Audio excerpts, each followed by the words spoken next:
വയനാട് ഉപതെരഞ്ഞെടുപ്പ് സംബന്ധിച്ച് ചർച്ചകൾ നടക്കുന്നുണ്ട്, അങ്ങയുടെ പേരും ഉയർന്നു വരുന്നുണ്ട്.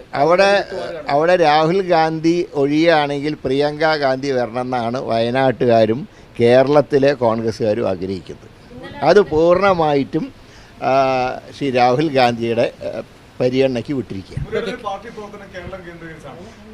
അല്ല, ഞാനല്ലെങ്കിലും ഇനിയിപ്പോൾ MP അല്ലാത്ത സ്ഥിതിക്ക് ഡൽഹിക്ക് വരേണ്ട ആവശ്യമില്ല. പക്ഷേ കേരളത്തിൽ ഇപ്പോൾ നേതൃത്വം അല്ലെ, തൽക്കാലം ഒരു വർഷത്തേക്ക് പ്രവർത്തനം.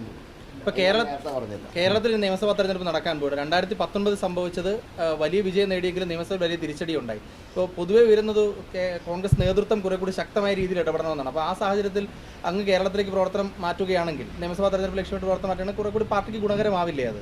അല്ല, പ്രവർത്തനം ഞാൻ പറഞ്ഞല്ലോ, ലോക്കൽ ബോഡി വരെ ഇങ്ങനെ പോട്ടെ, കുറച്ച് കാര്യങ്ങളൊക്കെ ആലോചിക്കാനും കാര്യങ്ങളെ തീരുമാനിക്കാനൊക്കെ ഇല്ലേ ഇനി. ഇപ്പോൾ അടുത്ത ഇലക്ഷനിലെ കാര്യങ്ങളെക്കുറിച്ചൊന്നും ഇപ്പോൾ എൻ്റെ മനസ്സിലേ വന്നിട്ടില്ല. പ്രതിപക്ഷ നേതാവ് ഇന്ന് വീട്ടിലേക്ക് വന്നു, പക്ഷേ അവിടെ അങ്ങ് ഉണ്ടായിരുന്നില്ല. അപ്പോൾ ഈ കമ്മ്യൂണിക്കേഷൻ ഇല്ല, ഞാൻ അറിഞ്ഞില്ല. അങ്ങനെ വന്നു എന്ന് ഞാൻ ചില ചാനലിൽ കൊണ്ടുപോയി. വന്നോന്ന് എനിക്കറിയില്ല. വന്നിട്ടുണ്ടെങ്കിൽ എന്നെ വിവരം അറിയിക്കില്ല. വീട്ടിൽ അറിഞ്ഞിട്ടില്ല വിവരം.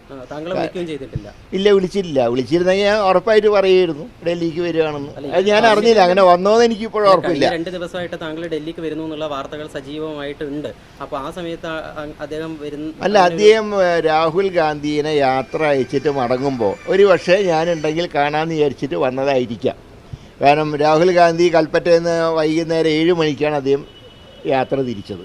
അപ്പോൾ സ്വാഭാവികമായിട്ടും അദ്ദേഹം തന്നെ യാത്ര അയച്ച് കോഴിക്കോട് നിന്ന് ട്രെയിൻ കയറാൻ വന്നതായിരിക്കും. പക്ഷേ വന്നവരെ ഞാൻ അറിയില്ല. ഞാൻ വന്നിട്ടുണ്ടെങ്കിൽ ഞാൻ തീർച്ചയായിട്ടും പറയുമായിരുന്നു ഞാൻ സ്ഥലത്തില്ല, അല്ലെങ്കിൽ അദ്ദേഹം വരുന്ന അറിഞ്ഞിരുന്നെങ്കിൽ ഞാൻ വെയിറ്റ് ചെയ്യായിരുന്നു തീർച്ചയായും.